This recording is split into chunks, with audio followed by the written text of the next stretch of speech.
টিমটা এখানে সেকেন্ড হয়েছে আমাদের অত্যন্ত জনপ্রিয় কেশিবুল দা। তো কেশিবুল দা একটু সামনে চলে এসো দাদা।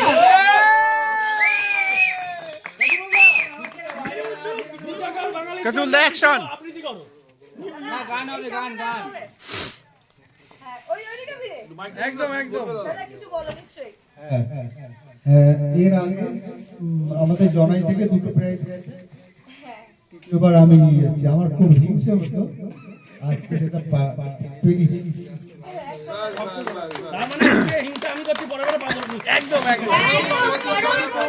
একদম একদম দাদা আমাকে যেটা আগে মানে খেলার সময় প্রাইজের সময় বলেছিল যে জয়ী তুমি তো একটা প্রাইজ রাখতে পারতে সিনিয়র সিটিজেনদের জন্য। আমি বাড়িতে গিয়ে দেখাতাম, আমি তখন দাদাকে বলেছিলাম না দাদা তোমাকে খেলে জিতেই নিতে হবে। তো সত্যি দাদা আজকে খেলে জিতে নিয়েছে। তো সবাই এই জন্য জোরে হাততালি দাও। একদম।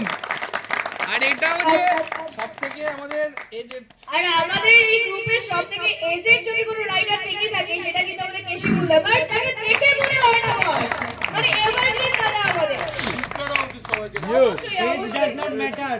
একদম এজ জাস্ট আ নাম্বার। জয়ীর একটা ভিডিও দেখেছিল, জয়ী জিম করা ছেলে পছন্দ করে, 300টা হলো জিমে যাচ্ছে এই বুড়ো বয়সে। দাদা হবে হবে দাদা ট্রাই। আচ্ছা তো দাদাকে প্রাইজটা দাদাকে তুলে দেওয়ার জন্য আমি আমাদের অরিন্দম দাকে সামনে ডেকে নেব। আলু তো বলতে পারো তুমি। সেকেন্ড প্রাইজটা দেখি। তো সবাই একটু হাততালি দেবে।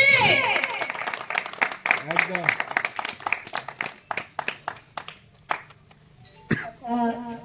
কেশিবুল দা ওখানেই থাকো, আর আমি আমাদের গ্রুপে আরো একজন অ্যাডমিন আমাদের শুভজিৎ ভাইকে বলবো একটু সামনে যাওয়ার জন্য এবং দাদার হাতে আরো একটু গিফট তুলে দেওয়ার জন্য।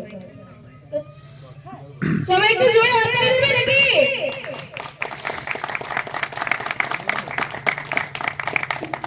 আচ্ছা এরপরেই খেলাটা যেটা ছিল হেলমেট পাসিং।